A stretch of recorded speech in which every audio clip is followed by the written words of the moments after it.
you beautiful souls. Welcome back to my channel. My name is Michelle. We talk all things life, love, spirituality, law of attraction, and all of that juicy goodness. In this video, we are going to dive right into why it is so important for you to learn how to create your reality.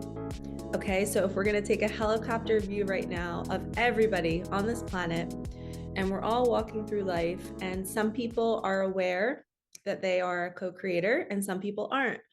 And if you're on my channel, you are, and maybe you're just learning about this. Maybe you've been on this journey for a really long time and you're just kind of refining your skills and being open to learning new things. And the beauty of this is we all have different layers of awareness around manifesting. Some people are really, really into the I am and really into the law of attraction or the law of assumption. And some people are really into their angels and their guides and their spirit family. We all have this wonderful ability to have free will. We can choose how we want to live on this planet and how we want to experience life. But overall, it is so important to learn about co-creation and manifestation because we can really step into suffering, or what I call a suffering loop, if we're not aware that we are the creator. So in this video, I want to touch on a couple topics that have transformed me and my awareness and my consciousness to help me expand and go bigger and believe that whatever is happening around me can be changed. It can be manipulated. It can be recreated. So the first thing that I want to share with you all, so open those eyes, ears, and hearts, is that if you were to pause right now and hit freeze on your reality, right? And you're to take inventory of what you don't like, what is not showing up for you, what is here, and what are you grateful for, right? So you're looking at all the parts of your reality right now.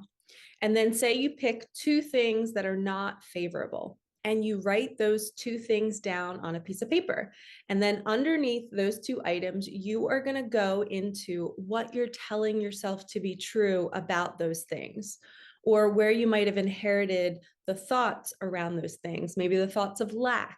So when we're manifesting and we're looking from a helicopter view, we're watching our bodies move through the day, and we're seeing ourselves talk as if we don't have enough. Or we're sitting in our house and we're watching ourselves crying on the couch because something's not working out. Or we're, doing our dishes and we're watching ourselves think thoughts like, man, I wish I was in a better house, or I wish I had a better sink, or whatever it is, right? Become the observer. Okay. You have to get really, really good at coming out of your body, rising above you, and saying, wow, look at me suffering. Look at me thinking that thought. Michelle, no, don't think that thought anymore. You're the creator. Don't keep creating that. Whatever you're thinking about right now, you're pushing a button on for tomorrow, for next week, next month.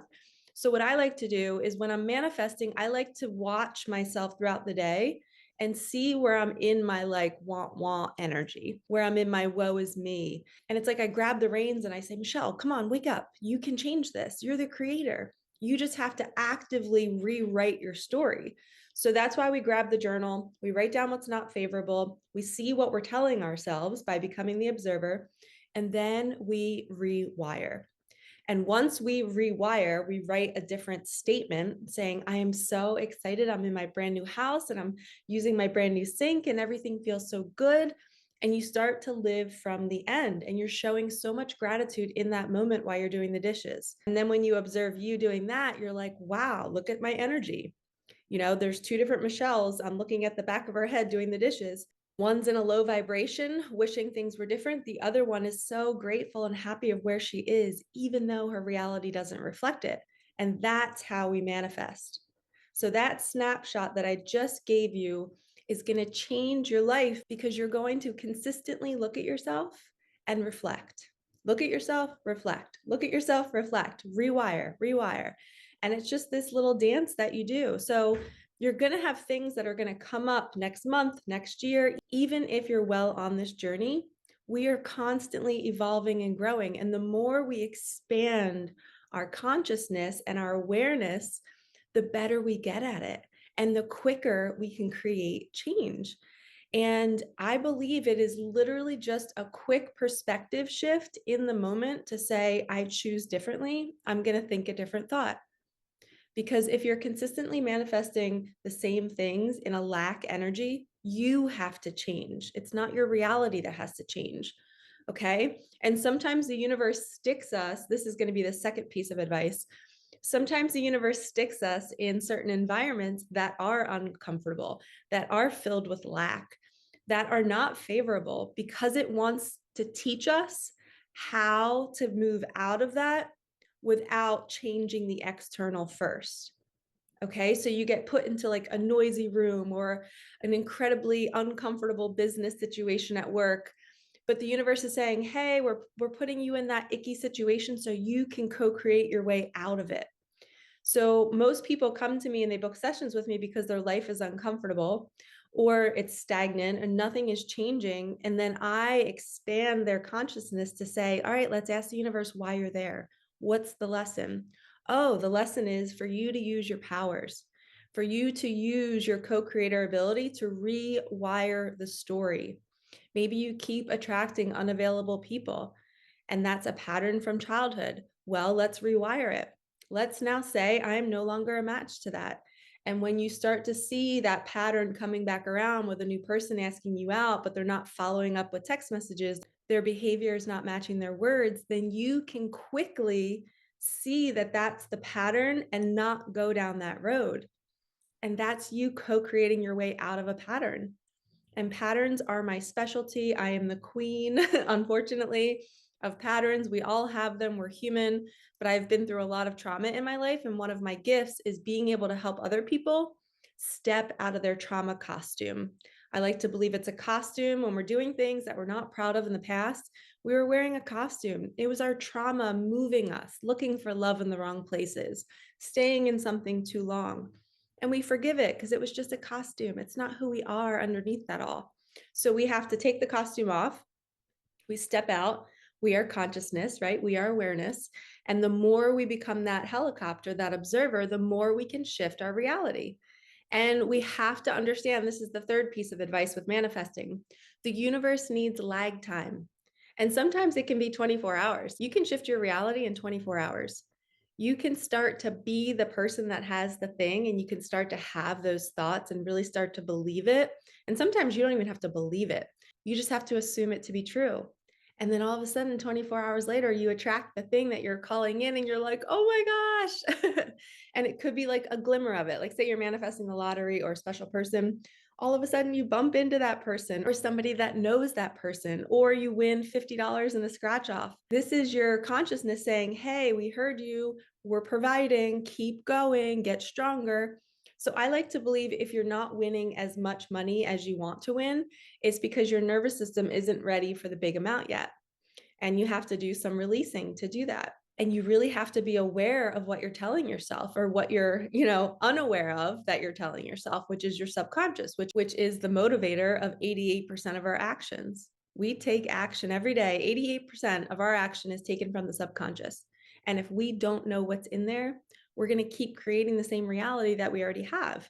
So we have to really become the observer and see, what am I telling myself? Oh, if I win the lottery, all these people are going to come after me, or oh man, now my relationships are going to change because are people only going to want to hang out with me because they know that I have money, and maybe they're going to try to manipulate me by going out to dinner with me a couple nights in a row, and then they're really just going to drop a question like, hey, would you be able to help me out with like $5,000? Do you want that? You have to really look at every aspect of winning the lottery, because there might be a subconscious piece of you that's pushing it away because you don't want your life to change. You like your life the way it is. And there's a lot that comes with winning a large sum of money. And when people know, everything changes. And your subconscious knows that. So sometimes it pushes it away. So your job prior to winning the lottery is to really unpack what's beneath the surface. Okay. Because a lot of times people win the lottery and their life gets worse because they didn't do this prior to. So I always like to imagine myself in a bubble when I win the lottery, or when I get gifted money in some way from the universe, and imagine a large sum coming to me. And I am so grounded in that bubble, and all of that money is mine. And if people come and try to poke my bubble, I'm like, no, I have suffered way too long in my life to not enjoy this abundance. There is no little wand that is going to poke my bubble and disturb my peace that I co-created for the last 10 years. As soon as I started learning about the law of attraction in 2015, 2014, I committed to this, and there is no way that somebody is going to disturb my peace. And if people are only reaching out to me for money, I'm going to know that because I'm intuitive. So that is how I shifted my belief system around receiving a large sum of money. I'm safe with it. My nervous system feels safe. I don't worry about my family coming to me asking me for money because I'm going to use my great discernment and say, wow, does this family member have lack in their energy system? If I give them $20,000, are they just going to blow it and come back and ask for another 20,000? If I sense that in my nervous system, that person is somebody who's not willing to do the inner work to change that lack vibration, I'm not going to give them the money because I'm going to see the pattern that is going to play out. And if you say no first, they won't keep asking. If you give them money, they will keep coming back. So you have to really go into every scenario that could happen when you're wanting to call in a desire into your life. And if that person is going to judge you, sorry, I just had another thought that popped in my head about that situation, that if that family member is going to not be kind to you because you're not sharing your greatest creation, then that's on them. They have to live in their body with those thoughts, with that anger. That is not on you. Because what were they doing when you were spending the last 10 years co-creating this?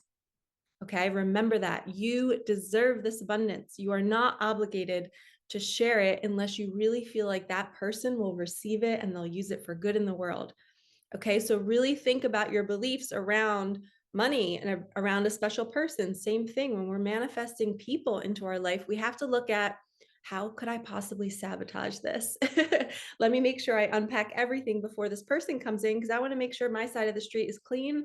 I want to make sure I'm honest and I can speak my truth and I know all of my wounding so I can speak it to the person so that they can work with me on it.